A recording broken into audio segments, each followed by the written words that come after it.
Olá, amigos do canal Aprendendo sobre Mediunidade, sejam bem-vindos a mais um estudo de O Livro dos Espíritos, de número 152. Se você quiser começar desde o começo, é só voltar na playlist lá no vídeo número 1, tá? E vamos continuar aqui no subtítulo Provas da Riqueza e da Miséria, que é lá do capítulo sobre Lei de Igualdade que nós estamos, tá? E na questão número 814, Kardec faz a seguinte pergunta: por que Deus deu a uns as riquezas e o poder e a outros a miséria?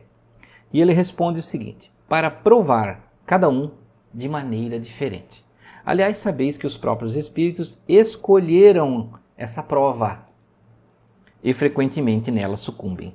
Talvez alguns se perguntem assim: ah, mas Anderson, eu vou escolher, então não é muito mais fácil eu encarnar já pedir a riqueza? Veja, você não encarna uma vez só, né? Então não dá para pedir todas as vezes a riqueza. Por quê? Porque todo espírito ele precisa ter experiências de diversos aspectos para poder aprender. Por isso que uns escolhem encarnar em vidas mais simples e outros em vidas com mais riqueza e certas facilidades.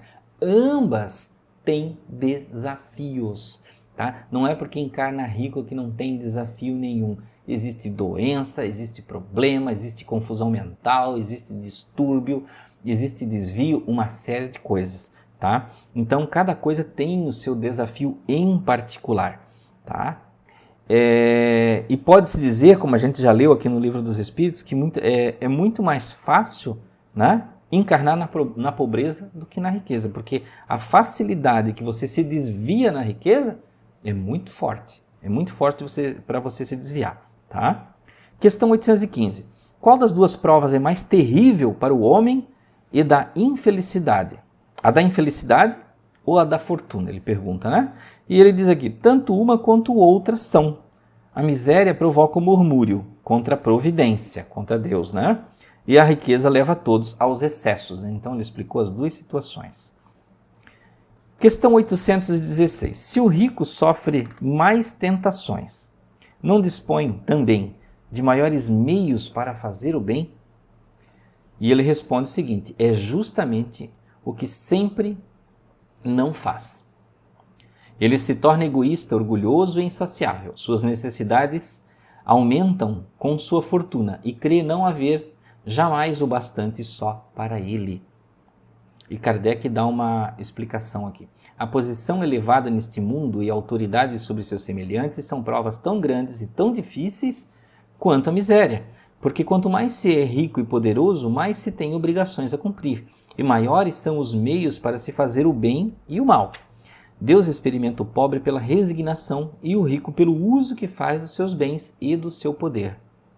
A riqueza e o poder fazem nascer as paixões, que nos ligam à matéria e nos afastam da perfeição espiritual. Por isso Jesus disse: eu vos digo, em verdade, é mais fácil a um camelo passar pelo buraco de uma agulha que a um rico entrar no reino dos céus. Então vejam que ele dá uma explicação aqui, que ambas as condições têm dificuldades muito particulares, nenhuma é mais importante que a outra, tá? E cada um encarna de acordo com a necessidade de desenvolvimento. Não é simplesmente um sorteio, não é um chute, não é um mero desejo. O espírito, antes de encarnar, ele passa por um processo de compreender quais são as suas necessidades. E com a ajuda de outros espíritos especializados, eles escolhem as provas. Alguns escolhem até errado, porque às vezes querem, digamos assim, dar passos muito mais largos e escolhem muitas dificuldades. E aí acabam por sucumbir em algum momento, tá? Agora vamos entrar aqui na igualdade de direitos do homem e da mulher, um capítulozinho aqui, um subtítulo bem importante, tá? Questão 817. Diante de Deus, o homem e a mulher são iguais e têm os mesmos direitos? Olha que ele perguntou isso lá em 1800, né? 60 e pouco, 62, não, 58, por aí, né? E ele disse: Deus não deu a ambos a inteligência do bem e do mal e a faculdade de progredir? Então ele diz, ó, Deus deu a ambos a capacidade, tá? Então são iguais. Ele respondeu com uma pergunta. Questão 818. De onde se origina a inferioridade moral da mulher em certos países? Olha que ele falou aqui inferioridade moral, tá? Moral, ele não está falando nada físico. o Espírito de Verdade, responde o seguinte: do império injusto e cruel que o homem tomou sobre ela. É um resultado das instituições sociais e do abuso da força sobre a fraqueza. Tá? Entre os homens pouco avançados do ponto de vista moral, a força faz o direito. Quando ele fala força aqui também, ele está falando de poder ou de força física mesmo, apesar de muitas mulheres terem força física superior à de muitos homens. Tá? Mas nesta época, vamos considerar, nesta época, era assim. Tá? Questão 819. Com que objetivo a mulher é fisicamente mais fraca que o homem? Vejam, lembrando mais uma vez, Kardec está falando em 1858, por aí, não é hoje. Lá naquela época tinham outras condições de vida, tá? A mulher era mais espezinhada, a igreja dizia que ela tinha que ficar de canto, o marido tinha que mandar, então em diversos aspectos ela ficava fragilizada, tá? E nem na força física acabava vencendo o homem, tá? E ele diz aqui, ó, por que é fisicamente mais fraca que o homem? Para lhe assinalar funções particulares. Tá? Mas prestem muito bem na pergunta para não confundir o que Kardec está dizendo. Para lhe assinalar funções particulares. O homem é para os trabalhos rudes, por ser o mais forte. A mulher para os trabalhos suaves, e ambos se entreajudarem nas provas de uma vida plena de amargura. Tá? Então vejam que ele está dizendo que cada um tem capacidades específicas, né, para desenvolver. Vamos mais adiante, tá? Para a gente não ficar isolado numa pergunta. Questão 820. A fraqueza física da mulher não a coloca naturalmente sobre a dependência do homem? Agora ele está falando especificamente de físico. E ele responde aqui: Deus deu a uns a força para proteger o fraco e não para se servir dele. Notem que ele está falando aqui o fraco na questão física, em 1858, tá? Que existiam outros conceitos. A mulher era doutrinada desde pequena a ser delicada, fraca, não podia muitas vezes nem estudar, né? Então eram outros comportamentos. Kardec faz uma consideração aqui. Deus conformou a organização de cada ser as funções que deve cumprir.